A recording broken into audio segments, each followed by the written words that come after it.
Okay, we're on 5.2, the strengths of acids and bases. We're actually going to skip the warm-up and go straight to the meaning of strong and weak. Okay, so you guys know that acetic acid is a weak acid. So that's what you have right here.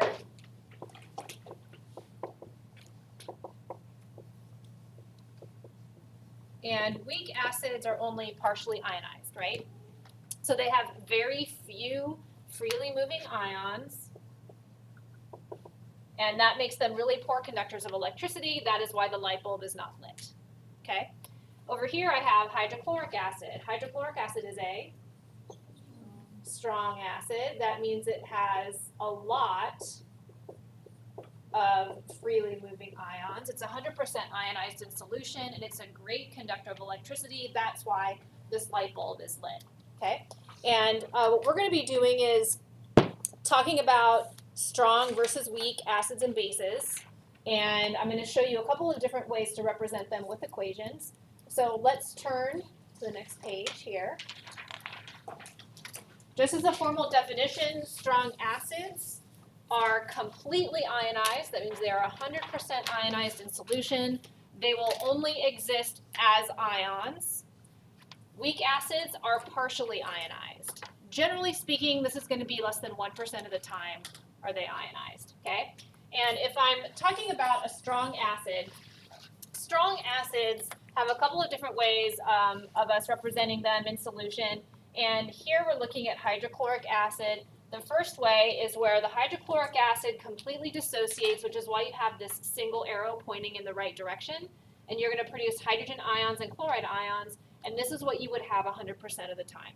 So anytime it's a strong acid, you would have this single arrow going to the right. You will not have the double arrows. Here, the other way to represent it is hydrochloric acid in water. And here you're showing it acting as a Bronsted-Lowry acid. It is going to actually donate its hydrogen ion to the water. And you're going to end up forming H3O+, which is the hydronium ion, and then you'll have your chloride ion because the HCl lost its hydrogen. Does this make sense? Okay. You should probably be familiar with the strong acids. I know we've talked about them before. Just in case you forgot, they are listed for you here. You have perchloric acid, hydroiodic acid, hydrobromic acid, nitric acid, and sulfuric acid.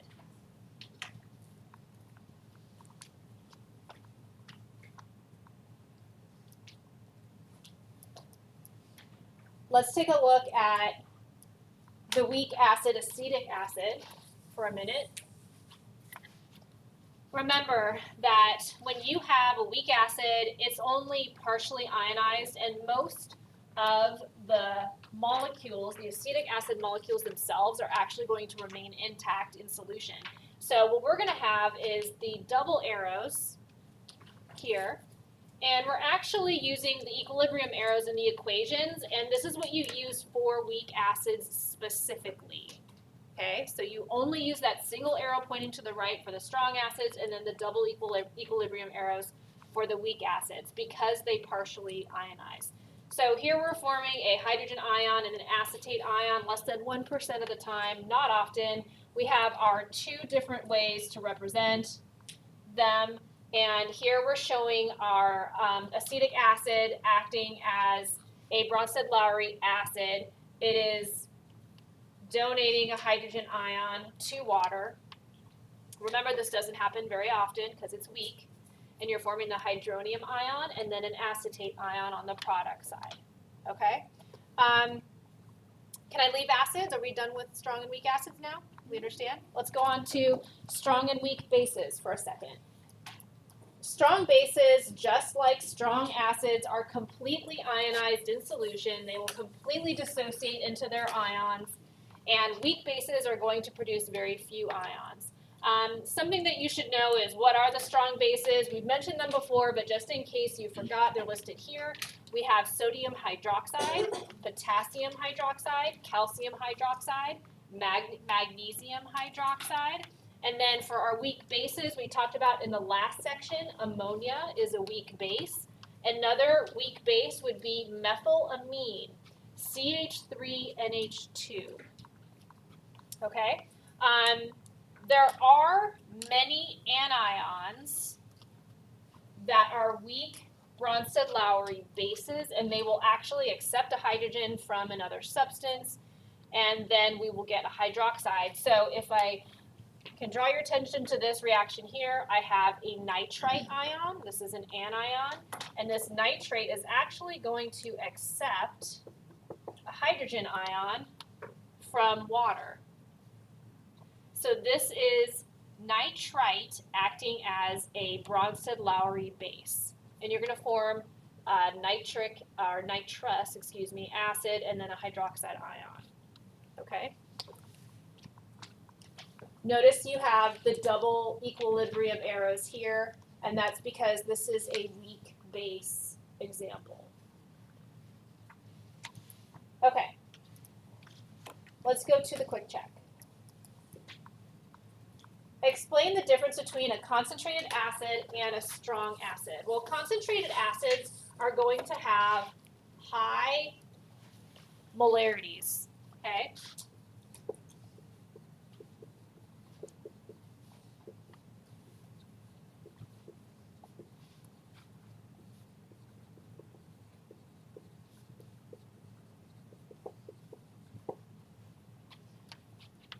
A strong acid is going to be completely ionized.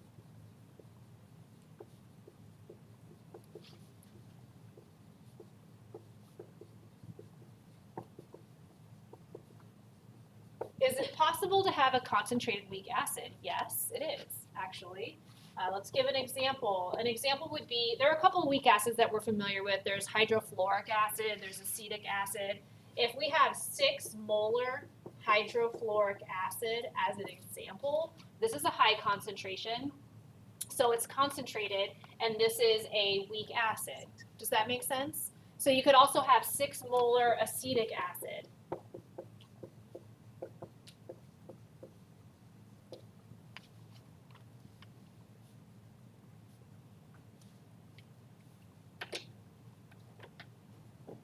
Number 2, what is the concentration of ions in 1 molar nitric acid? Is nitric acid a strong or a weak acid? Strong acid. So that means nitric acid will be completely ionized. So I'll have a single arrow pointing in the direction of a hydrogen ion and a nitrate ion. If this solution is 1 molarity, then doesn't that mean that my hydrogen ion concentration is also 1 molarity? And my nitrate ion concentration is also 1 molarity. So if I asked you for the total ion concentration, what would it be? 2, because you would add these together. It would be 2 molarity. What if we're looking for the ion concentration in this 1 molar acetic acid solution? Well, acetic acid is different from nitric acid. This is a strong acid, completely ionized, which is why it has that single arrow, and this is a weak acid, which means it's only going to be partially ionized, and I'll have my double arrows. So I'm going to form hydrogen ions and acetate ions infrequently. So that means if this is a 1 molar concentration, I will never quite get to 1 molar for hydrogen ions, so you'd have to put a less than in front of it. So this is what you would do with weak acids and weak bases. The concentration of my acetate ion would also be less than 1 molar because I will never completely ionize this. Does that make sense? So my total ion concentration would never be 2 molar. It would have to be less than that.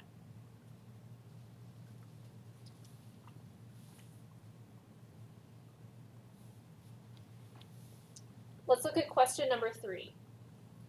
A student tests the electrical conductivity of 0.1 molar NaOH and 0.1 molar NH3.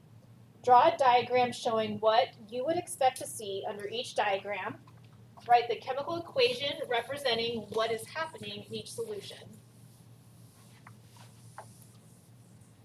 Okay, so 0.1 molar NaOH, strong or weak base? Strong base.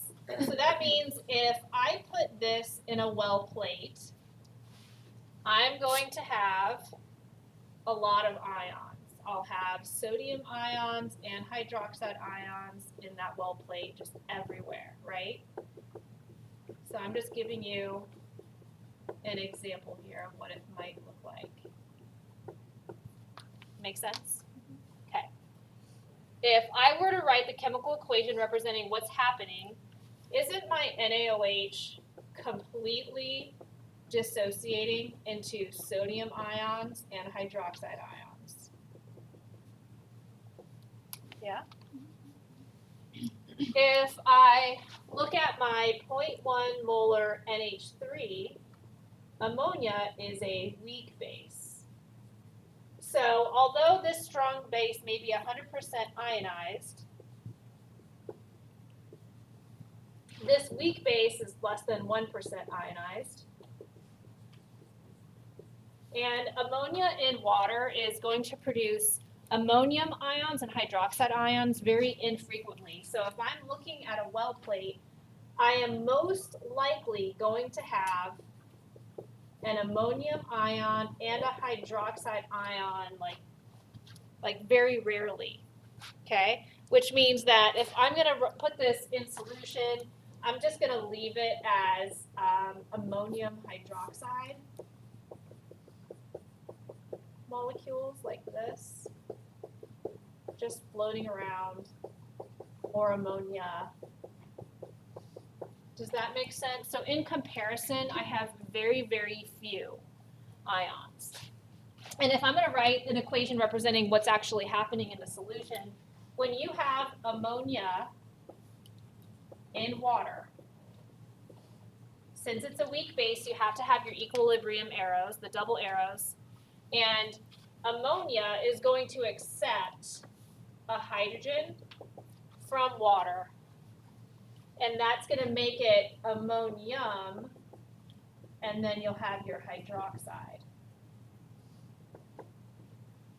Okay, so whether you put your ammonium hydroxide, I was just doing that as kind of like a visual representation for you because I hadn't given you this equation yet. Whether you did ammonium hydroxide or ammonia,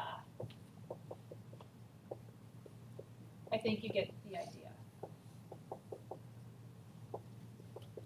Does that make sense? Okay. All right, let's take a look at number 4.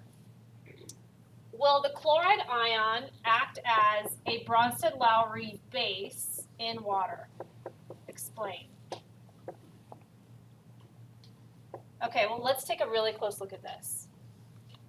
If the chloride ion acts as a base, won't water donate a hydrogen ion to it? Mm-hmm. If that happens, what would I form? HCl and OH. HCl and OH. Okay. Is it likely that I would form HCl? What kind of an acid is that? Strong acid. Aren't strong acids completely ionized in solution? Yes. So really, the answer is no. The chloride ion will not accept a hydrogen ion. That will not form. HCl is not going to form because HCl is a strong acid and it completely ionizes.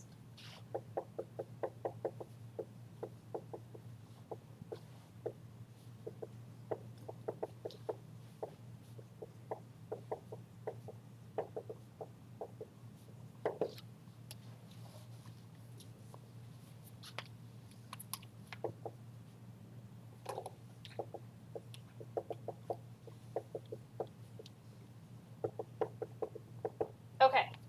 Any questions on what we've done so far? All right, let's go on to the last section called the acid and base ionization constant. So up until this point, we've talked about KEQ, KSP, and now I'm going to talk about Ka, and then I'm going to talk about Kb. So you've seen how we've had these weak acids and weak bases form equilibrium where we use the double arrows.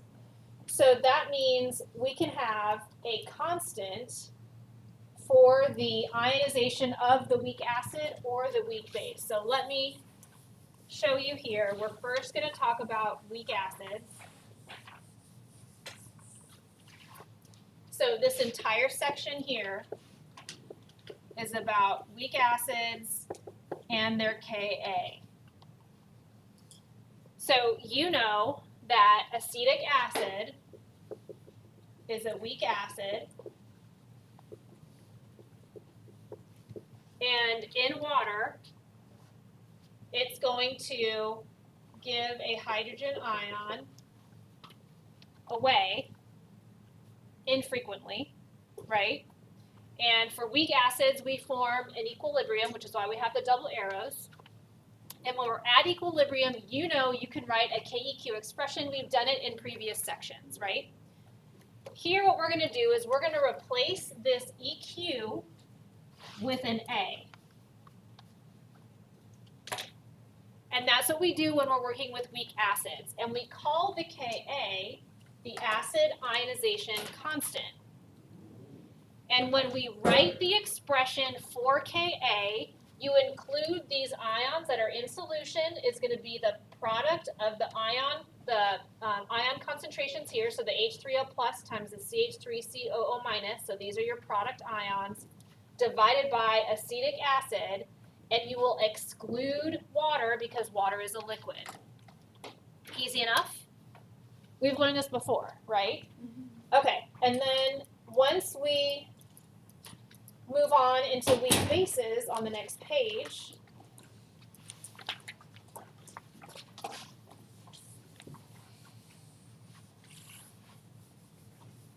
it's going to look really, really similar. So here we've got NH3.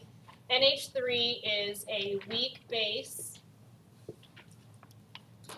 and we will establish some form of equilibrium because it's a weak base, and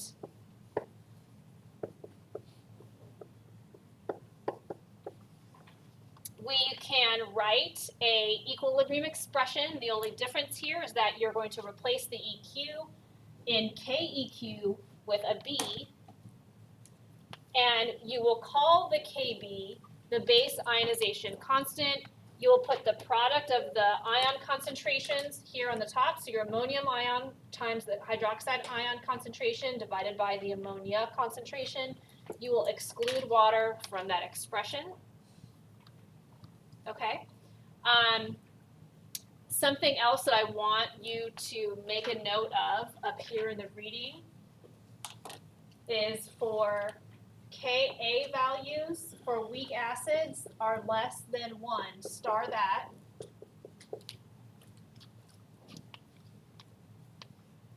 The Ka is actually telling you the percent ionization. So if you have a higher Ka value for your weak acid, that means you have more hydronium ion in the solution. Okay? Let's take a look at the quick check here.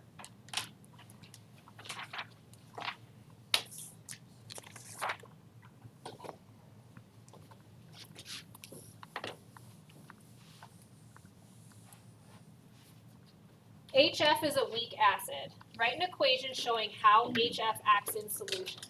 Well, if HF is a weak acid, and we put it in water, then you're going to form some type of equilibrium, agreed? And a hydrogen will leave that acid, and you're going to form a hydronium ion and a fluoride ion. I have you so far? If I'm writing the Ka expression, it's going to be the hydronium ion concentration times the fluoride ion concentration divided by HF concentration. We exclude this liquid in our Ka expression because you know not to include liquids and solids in that expression. Okay? Number 2, why would we not write a Kb expression for NaOH? NaOH is a strong base. Exactly. NaOH is a strong base. You're not going to form some sort of equilibrium. Okay, those are only for weak acids and weak bases that we can write a Ka or a Kb expression. Okay, this ionizes completely.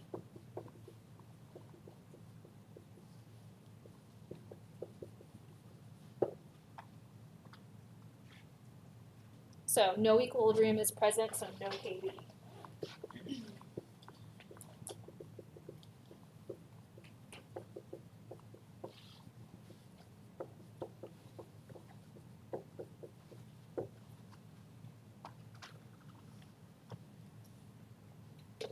Number 3, ethylamine is a weak base.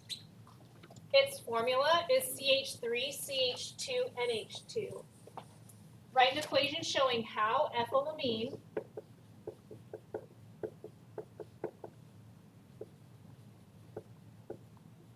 acts in water. Okay, if this is a weak base, we'll have our equilibrium arrows. And bases are going to accept a hydrogen ion from something else, right? So I had a question in period 7 yesterday. How did I know where to put the hydrogen? Well, doesn't this carbon have 3 hydrogens coming off of it, so it has 3 single bonds, and then it has another bond going over to the carbon, just to give you a visual. This is your CH3 here. This is your CH2 here. And then you have your NH2, and then nitrogen has a lone pair. Okay, so I'm just giving you a visual. This hydrogen's going to go right here. Okay, so that's why I didn't put it over here, because I knew that there were 4 single bonds here, and carbon's not going to want to bond to anything else. Okay, so when this accepts a hydrogen, you'll have NH3, and then you'll have a +1 charge because you added a hydrogen to it. Okay? And then you'll have a hydroxide ion here. And if you want to write the corresponding Kb expression, your Kb is going to be this concentration times the hydroxide ion concentration divided by the methyl or ethylamine concentration. Okay, and we excluded water because it's a liquid. Okay, one more problem and then we're done. Number 4, the hydrogen oxalate ion is amphiprotic. That means it can accept a hydrogen or donate a hydrogen. Write 2 equations, one showing how it acts as an acid, the other showing it acting as a base. Beside each equation, write its corresponding Ka or Kb. If you look at your periodic table with all the nomenclature notes on it, you'll see on the bottom left the formula for oxalate. We don't really use it that often in here. And we're just going to add a hydrogen to it. So you're going to end up getting HC2O4 -1. Now, if we're going to show it acting as an acid, then what does that mean? Yeah, it's going to give a hydrogen away, right? So this will end up becoming C2O4 -2 and H3O +1. If I were to write the corresponding Ka, it would be C2O4 -2 times H3O plus divided by HC2O4 -1. Okay? So there it is acting as an acid. If I want to write it acting as a base, then it is going to accept a hydrogen from water, which will make this H2C2O4. And then you'll be left with a hydroxide ion on the product side. And if we want to write the corresponding Kb, it's H2C2O4 times OH -1 divided by HC2O4 -1.